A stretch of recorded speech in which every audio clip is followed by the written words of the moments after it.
welcome. Hope you enjoyed that intro video. Just a little video I put together to kind of introduce this material that I'm putting forth here for you today. So what I'm calling this is creating compatibility, okay?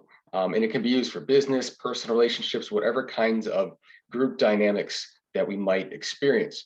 My name is Christopher Taylor with Sovereign Harmony, and you might have seen my previous videos where I do astrology updates, and I want to do something a little bit different this time. So this is actually going to be part of a series, okay? And the series is going to focus on this topic of creating compatibility. If you're an astrologer, if you're into astrology, the idea of compatibility always comes up as if it's some kind of, energetic imprint rather than a conscious process. And so I wanted to go over how we can use astrology as well as other science-based tools. If you notice down here, HeartMath Institute, we're going to talk about some techniques that they use to create coherence and cooperation, and how we can blend that with astrology. Okay, and so this is the intro. I'm going to do a little overview, and then the next 5 weeks or so, I'm going to put out another piece of this puzzle. We're going to focus on specific astrological characters and how they link in with HeartMath techniques. And so you'll see what we mean once we dive in here. But just going back to that intro video that you just saw, it's just a brief way of describing what this can do in a business setting. But this, again, can be used for personal relationships as well. So why don't we just dive on in?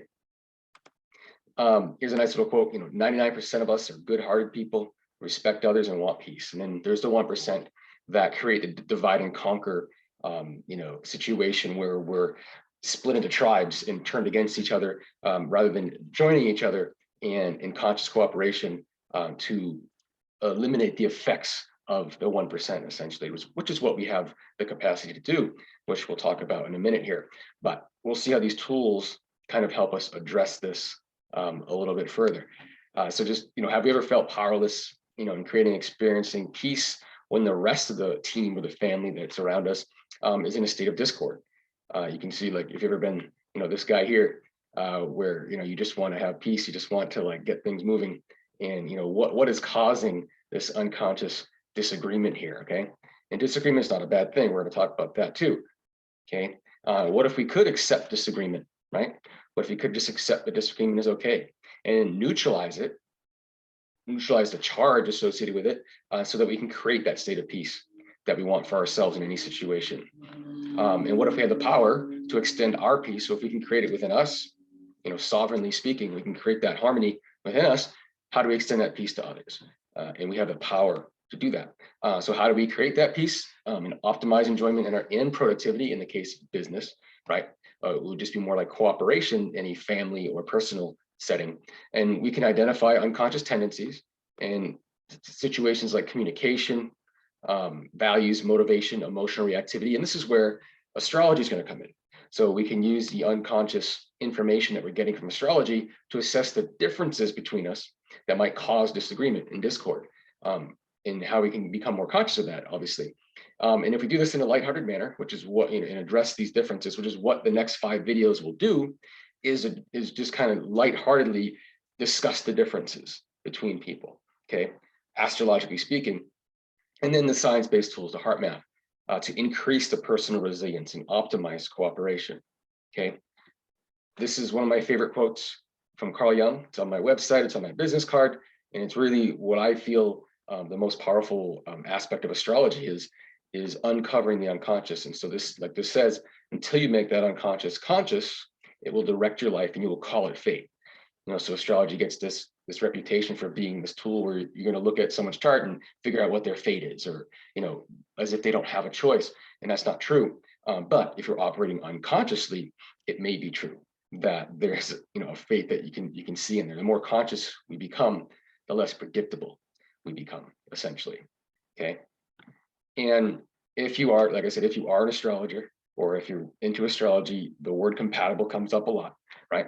Are we compatible? I can't tell you how many times I've had people just ask me that. Can you look at our charts and tell us if we're compatible? And I can't, and no astrologer can. That's because compatibility is a little more complex than that. What I can do and what other astrologers can do is understand the unconscious motivations and the differences in those motivations between individuals or individuals in a group, and understand what might be causing the discord. And it's with that understanding we can make better choices. And so just if you look at this square here, if you have two unwilling participants, person A and person B, they're unwilling to become more conscious of their unconscious activities, well, guess what? That discord is going to continue, right? If you have a situation like over here or over here where one person is willing and the other person is unwilling, it doesn't really matter. As long as there's one unwilling person, then there's no point in this, uncovering that unconscious material, because it'll never be put into practice in a cooperative way. So the only solution, or the only approach that's going to help us, is two willing participants. And any two willing participants can discover their unconscious tendencies and then choose how they work with that. Okay, how they work with either the differences or the harmonies that might be in that situation. So anything can work, essentially. Anything can work, assuming two willing participants that are willing to become conscious and understand their differences. And so compatibility is a choice. It's not something that someone else can determine for you. You have to, answer the question yourself. Do I want to be compatible in this situation? Do I want to work with the differences and the disagreements? And that's a conscious choice. That's not any fate or anything, again, that astrology gets this reputation for. And so some myths and assumptions about astrology. I mean, if you're listening to this or watching this, you're probably already into astrology a bit, but one of the things that it gets, people that are skeptics will say about astrology is that, how can a planet cause something to happen on Earth? And I would agree with that. I don't think the planets cause anything. Okay. And so the assumption that it has to be a causal relationship for it to work is a myth in itself. And it's not just sun signs. A lot of people say, oh, I love astrology, or astrology is bunk, either way. And then you ask them what their moon sign is or their rising sign, and they're like, what is that? So most people that claim to love astrology don't even know what it is. They haven't really gotten into it. And most people that claim to hate it don't understand what they're hating, right? And another argument you'll hear is that, look, we know the Earth is going around the sun. It's not the sun around the Earth. And so because the idea of astrology is that you're taking a picture of the sky relative to the Earth, relative to where you were born. And so that there's a reason for that. It's because we are born and live on Earth. Okay, you're not born on the sun. So why would you take a picture of the sky relative to the sun if you are on the Earth? So this is there's some logic to why it's Earth centered, at least from a relative perspective. There's also no predestiny. Like I said, it's conscious choice. What astrology does is helps us understand the conscious timing of events and things, so we understand what we're going through and why we might be going through it at a certain time. It's also good for getting at the unconscious tendencies, so we can become conscious of them and then use them to our advantage rather than to our disadvantage. And so there's a lot of freedom. It's not like you're by using astrology that you're releasing your freedom, because it really is all freedom of choice. And we can get really deep with astrology into self-empowerment and things of that nature. And again, compatibility is a myth in itself as far as energetic compatibility. There's no such thing as two people are or are not compatible. It's only that willingness to cooperate. And so how does astrology work? The answer is that nobody knows. Nobody knows. It's a lot like gravity. Most people don't realize that gravity really hasn't been completely explained. There's a lot of theories. We know it works. I mean, we can launch a satellite in a specific location and know that because of gravity, it's going to last a certain amount of years and everything else.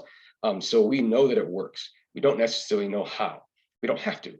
If it works, use it, right? And the same thing with astrology. You don't have to know how, exactly why there are correlations between what's happening in the stars and what's happening on Earth. It doesn't really matter how. What really matters is if it's working or not. So if it works, use it. If it doesn't work, don't use it. And that's exactly why I work with astrology, because in my experience, it works. Okay. We can get into the technicalities of quantum mechanics and the idea of having possibilities collapse into one choice, basically, which is a lot similar to the way astrology does work. You can look at like non-local coherence, which is this concept of two particles in the same space are energetically linked, forever, essentially, in quantum mechanics. And so there may be some technical definition or reason of how, but again, it just doesn't really matter. I think it's probably best said by Roy Gillette in a book that he wrote. It's a truth operating, it's talking about astrology. It's a truth operating with or without total human understanding. And that's what I mean. If it works, use it. If it doesn't work, don't use it. And so when it comes to the unconscious characters, we'll call them the planets, right? You know, we can sum them up into different categories. And what we're going to be looking at here today is just these lights up top here, the sun and the moon. The sun, again, most people have that are into astrology or interested in it have seen sun compatibility books, you know, where it's just really oversimplified. You know, it's made to sell books basically. And it really doesn't get into the meat and potatoes about who's compatible with who, just based on your sun sign, you know. And we're gonna look at the moon, Mercury, Venus, and Mars. So the personal planets and the lights. Those are really the characters that are gonna matter here for what we're doing here in this kind of approach that we're taking to creating compatibility. Just a nice little analogy here. So first of all, these are the 4 elements. You get fire, earth, air, and water, and there's 3 signs associated with each element, okay? And generally speaking, earth is practical, you know, it's down to earth. It's, you know, has to do with finances and anything tangible in the world. Fire is kind of like inspiration and confidence and that trailblazing, you know, like way of being and taking action. It's that, you know, it's the action can't be taken without a certain level of courage, and that's what fire really has to do with. Then we have air down here, and that has to do with the mentality, the mind. So it's teaching, writing, thinking, and things of that nature. And then water is the emotional level. Okay, that's the depth, that's the psychic energy, that's the healing energy in a lot of ways too.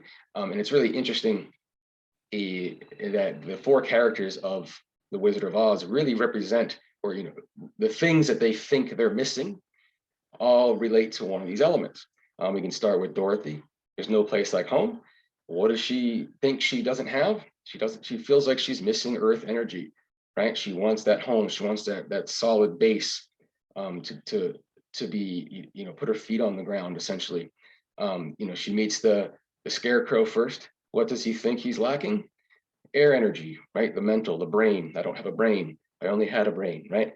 That's this longing for the air. Then she meets up with the Tin Man. I don't have a heart. The water. This is the you know, empathy and depth and everything else the water is associated with. And the final one she meets up with is the lion, who is, you know, longing for courage, right? Longing for that inspiration and courage to take action. But what happens is along their journey, each one of these 4 actually exhibit the very thing they think that they lack. And you know, astrology is a great way of seeing how we might relate to one of these characters. So if our chart is lacking a certain element, we can feel like we're on a Dorothy journey if it's lacking a lot of earth, for example. And it's really interesting when you dig into someone's chart and actually see that kind of thing. But what we want to do is apply these elements to those basic planetary characters, those 5 characters that I just mentioned earlier: the sun, the moon, Mercury, etc. And that's really what we're going to do in the next 5 videos, is split. It's going to be those 5 characters essentially, and getting specific about them. Just to show you where those 5 characters land in my chart, there is my sun in Pisces, there's my Mars in Pisces, but those are that's all I have there. I have Mercury in Aries, fire sign, you know, Pisces is the water sign. I have Venus in Aquarius, air sign, and I have Moon in Virgo, an earth sign. So my chart happens to represent all 4 elements. Not everyone's does, okay? But this creates a you know, a different dynamic for, you know, how I am you know, approaching the world with those different planets. And so we'll just go briefly over these 5 planets, like I said. So we're going to start with the moon. My first video that will come out next week will be focused strictly on the moon and how we can, you know, create compatibility using our moon sign, our moon element, etc. So the moon, what that represents is the unconscious emotional reactions and fears. It's what we think we need to be safe, whether or not we do. It's just what we're kind of wired unconsciously to react when things aren't in a certain arrangement in that realm. We might react. Okay, it's our feelings, our emotions, our receptivity, our sense of timing. Okay, and you know, the moon is associated with the sun in many ways, with full moons, new moons, eclipses, Okay, and so those are significant times as well. But the point is, depending on what element and sign that our moon is in, like I said, my moon is in Virgo, for example, that's going to be a very different set of needs than other people who have different elements for their moon. And so the same is going to be true for Mercury, but Mercury has to do with communication style, with thinking, with learning and teaching and writing. Okay, and so it can vary from person to person. I happen to have Mercury in Aries, the fiery sign. So I'm very quick with information, very quick to get it in and out, understand it, move on to the next thing. And I'm quick to come to the answer, but other people are a little slower, but there's value to that, that slower speed too, that I might miss because of my unconscious, form of communicating. Okay. So there's always positive in all forms of expression for everything. So the point of this is to dig in and to see what our differences are and how we can work with them. And of course, Mercury retrogrades a few times per year. And if you're not familiar with that, it's just an illusion in the sky. It looks like Mercury is going backwards for a few weeks, every 3-4 months. It does that. And some people are born with a Mercury retrograde, and that's going to make a difference. So even two people with Mercury in the same sign, if one has a direct motion, one is in retrograde, that can be some differences as well. Venus, this is another character we'll look at. This has to do with values, priorities, relationship style. So it's what we think is pleasurable, what we want in our lives, what we prioritize as better or worse. Okay. And then it's also the style of relationship that we like, right? How we like to relate to others. So someone with and we'll go over this in the 5 videos, but like I have Venus in Aquarius, that's an air sign. So I have a very Aquarian or air kind of approach to relationship style, preference, and everything else. But we'll talk about those differences as well. And this same as with Mercury, some people are born with retrograde, so that's going to make a difference too. Okay, and then Mars, it's their action style. This is our motivation. This is our energy level. Okay, this is how we approach problems. This is how we get to work, how we approach our projects. And people can have very different approaches to how they take action and everything else. If you remember, my Mars is in Pisces, same sign as my Sun. So there's a certain approach that we'll talk about. We'll get this more in depth in the videos that come. And the same thing here, retrogrades are going to make a difference, especially with Mars, because Mars is action and going forward, and a retrograde has a lot to do with going back. And so someone born with Mars retrograde, depending on what element or sign, that can have a significant unconscious impact on a person's approach. Okay, and then we have the Sun. I put the Sun last, only because the Sun gets so much attention that I don't want to put the focus on the Sun, because most people are only familiar with the Sun, but it does have significance. It's that inner life force, the core vibration. To me, it's the vibration that we would emanate if we had nothing to fear, nothing to protect, and we could just be who we are. The Sun represents that, and I have my Sun in Pisces, for example. Okay, and so it's important to know what our inner core differences are, but this is not the end all of astrology, which most people think it is. Like I said, any astrology compatibility book you pick up or a website you see, it's going to be all sun sign stuff. And typically it's just if your Sun isn't a fire sign and their Sun isn't a fire sign, it's considered compatible, right? And it's not that simple. So I want to just touch on that. And it's important to know that this quote is another great quote. It's a very important thing to learn to talk to people you disagree with. Okay, very, very important. And that's the whole point of digging into these characters, to see what our unconscious disagreements are. I mean, to be free, we really must disagree. And if you really think about the implications of that statement, I mean, it really is true. I mean, if we're just agreeing to get along, we're really missing out on our true self, our authenticity. So really, to be free, we just have to be okay with disagreement, and understand that we're dynamic. We're not just defined by one unconscious aspect, i.e. the Sun. We have lots of aspects within us. And in some ways we might jive easier. In other ways, you might jive in a more difficult manner with a particular individual. It's just important to understand what those differences are. Peace is not the absence of conflict, it's the balance of conflict. That's a really important statement. I'll say it again. Peace is not the absence of conflict, it's the balance of conflict. We're not going to avoid conflict, but it's how we deal with it and how we understand those differences that really helps. So that's the end of kind of part 1 of this overview.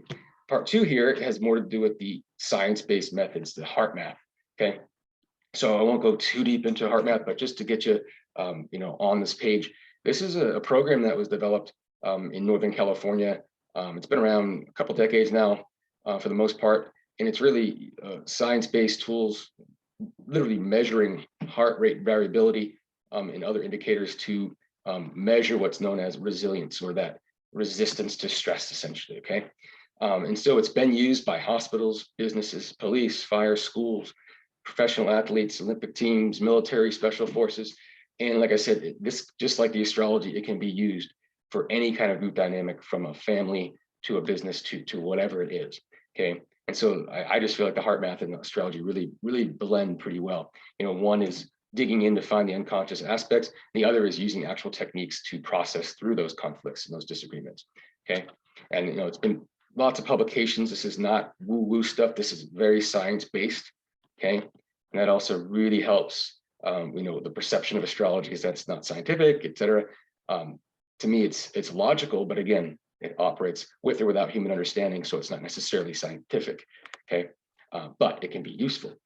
Now, so the program objectives is basically to increase personal resilience, again, that resistance to stress, and energy levels, leverage your ability to think clearly under pressure, increase your ability to maintain situational awareness, diminish symptoms of personal fatigue, stress, and improve reaction times and coordination.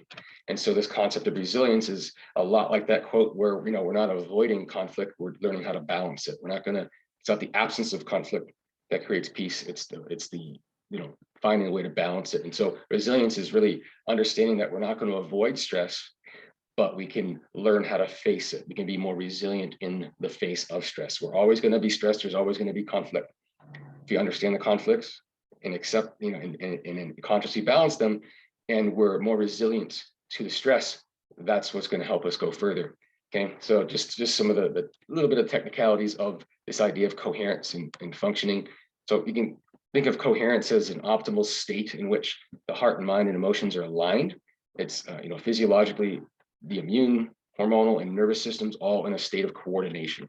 So it's like inner cooperation on a biological level within us. Okay, and if you're not familiar, a lot of this research has also come up with the reality that the heart, rather than the brain, actually emits more information. There's more information, more energetic electromagnetics coming from the heart than the brain. So the heart is actually informing the brain and not the other way around. And so it's an interesting discovery, but it has a lot of implications for how we approach certain, like self-regulation and things like that. So here's just a nice little sample, because I haven't gone over what the techniques are, because we're gonna talk about the techniques specifically in conjunction with those planetary characters. So each of the 5 videos will have a planetary character and a technique. So there's going to be more, this is more of the overview, but just to show you, this is an example of what incoherence looks like. This is an example of what coherence looks like. And so this is before applying the techniques and then after applying the techniques. And over here we have heart rate variability, or I should say heart rate. In the pattern here that shows you the variability of the heart rate. So a steady heart rate is not necessarily a healthy heart rate. That's something to indicate here. Notice how, like, in this coherent state, it's fluctuating anywhere between like 60 and 85, right? And so having a fluctuating heart rate is actually a sign of a normal heart rhythm. So, and what we have up here, you can see it's very ragged. It's almost like a good comparison would be, the idea of gas mileage. If you were going to take your car on this road versus this road, which one is going to stress out the car more, where you got to brake a lot more, or, accelerate more, and therefore burn through your gas quicker. And so obviously this is a much more fuel efficient pathway, right? And you think of the body energetically, that's how you're going to keep yourself more resilient. You're not going to be overwhelmed by stress as much if you have more gas in the tank, essentially, right? And so heart rate variability indicators, we have the most healthy heart rate variability when we're young, and it declines with age. This is not a surprise. But there are techniques that you can do to improve this at any age.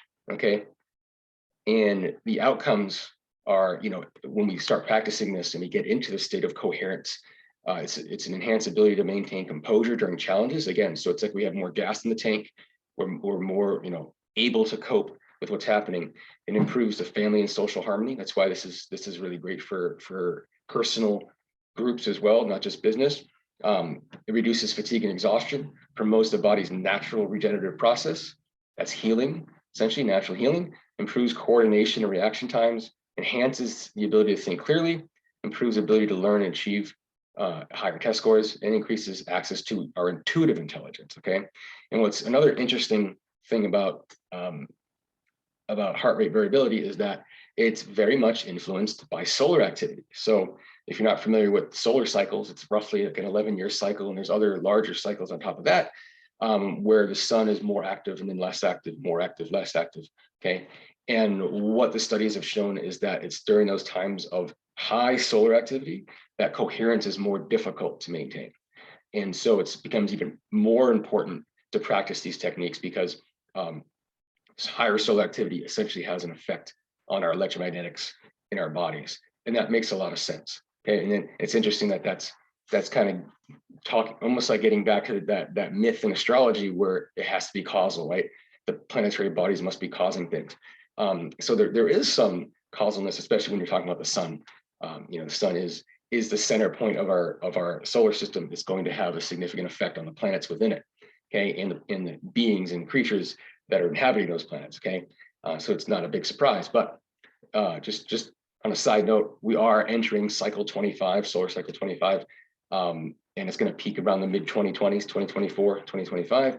And so there has been an uptick in solar activity as expected. You kind of hit a bottom in 2019, and it's been gradually upticking. And in 2021, there's been a lot more activity. And so right now it's kind of right on schedule. So it's going to be more difficult in these next few years to get coherent without some conscious practice with it. So that's just a nice little side note in case you didn't know. And so here's some, just some more results of that before and after, kind of, working on different students who, before the technique, they're very incoherent. After the technique, much more coherent, much more healthy heart rate variability, etc. And so since we're talking about compatibility and relational energetics, essentially that's kind of talking about HeartMath on a personal level, but we can also apply this on a relational level too. I mentioned the electromagnetics of the body. Anytime there's electricity involved, anytime electricity is moving, there's going to be a magnetic field. That's what magnetic energy is. And every time our heart beats, it is actually creating electricity. And so we have an electromagnetic field around us based on our heart. So it makes sense that if we are using techniques to put our heart in a more healthy state of variability, that it's going to increase the strength of our magnetic field, our electromagnetic field. And that is, you can think of that as the resilience to stress, right? Think of that as that kind of, resilience that we have, the power to create, and we can consciously affect ourselves as well as others in that case, which is what that implies. So our emotions and attitudes affect others positively or negatively, whether or not we are aware of it. And when we are centered and in sync, we create a more coherent field. It's pretty simple. And that's going to help affect the people around us. So cultivating appreciation fosters team coherence despite our differences, right? So if we understand our differences and then we make that conscious choice to be willing to create that cooperation, then that's going to increase our coherence as well and our heart rate variability that creates that.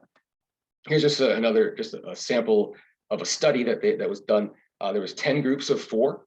In each of those groups, the 3 out of those 4 were taught the coherence techniques, the HeartMath techniques for coherence, and 1 was not.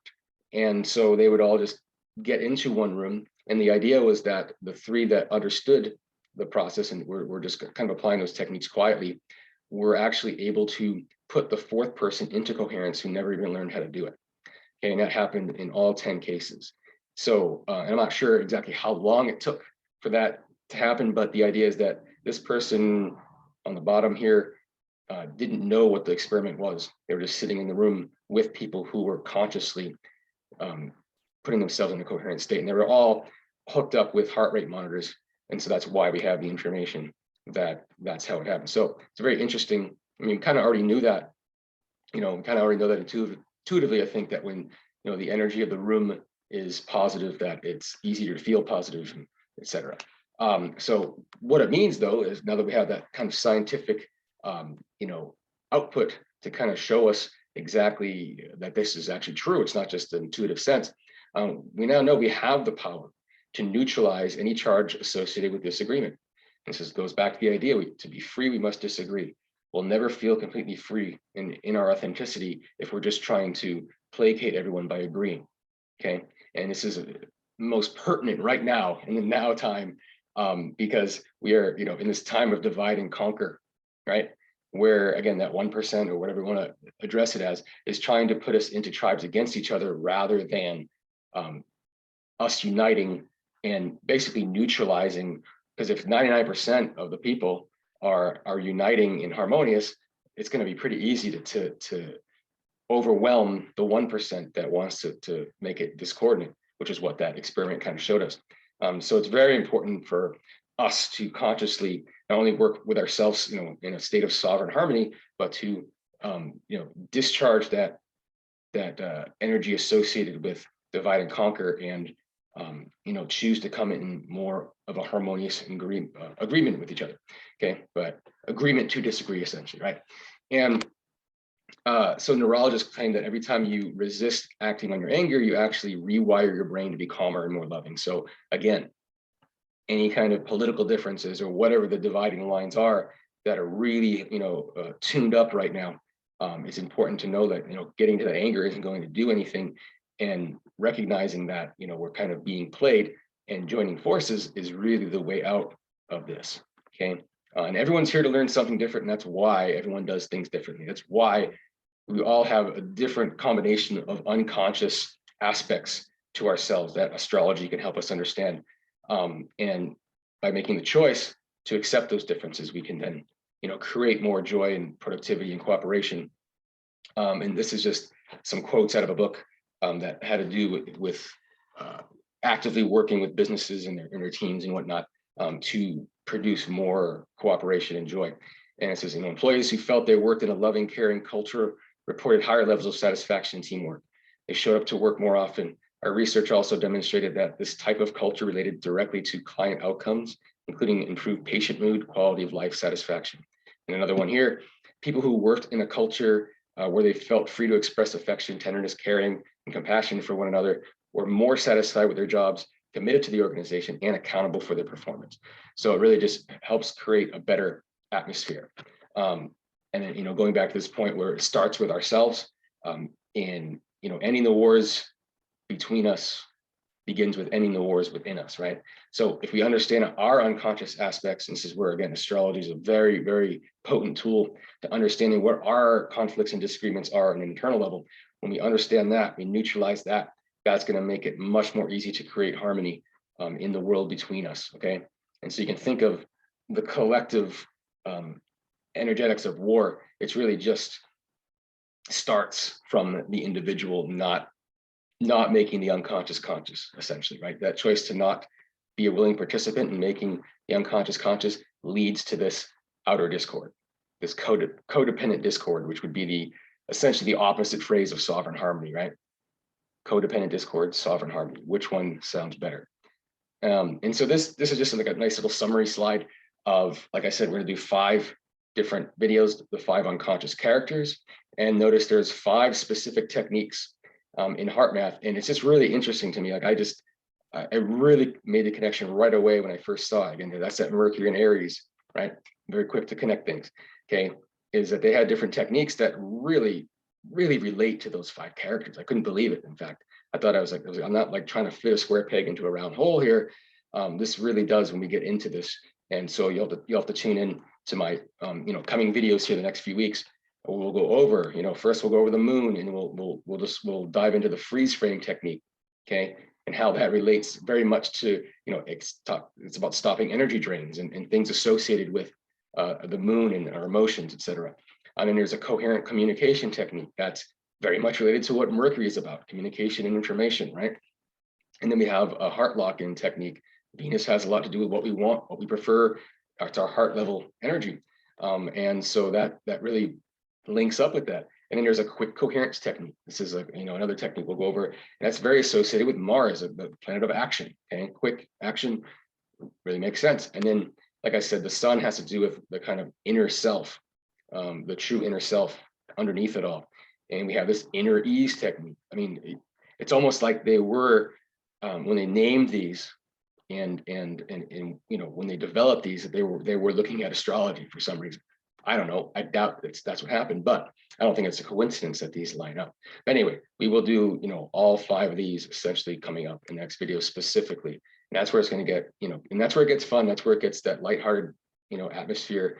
And of course, it's better to do this with a group and actually like use people's charts and where they sit. And that's what I want to do. But this would just be a nice overview for how that would look if we were to have that kind of that kind of workshop, etc. And I have done them before.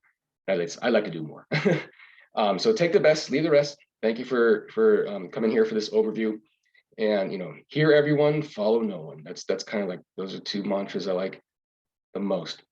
Understand, again, to be free, we must disagree in one person's nutrition. So what's good for me may not be good for you. It might be horrible for you. And this is an energetic thing as well as like a dietary thing, right? There's no such thing as a one-stop shop diet that helps everybody.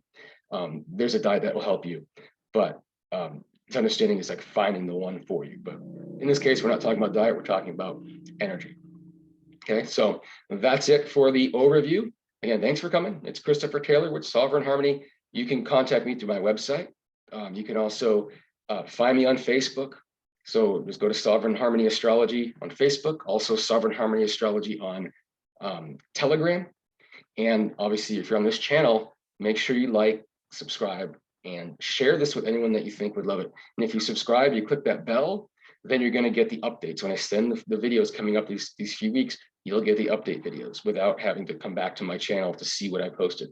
So I'm going to leave you again with that video that I started this with. And now I think after this overview, the video will make a little more sense as far as what we're talking about. So with that, thanks a lot. And we will see you next week where I'm going to take you into the moon and the freeze frame technique from HeartMath. So hope to see you there. Thanks again, and bye.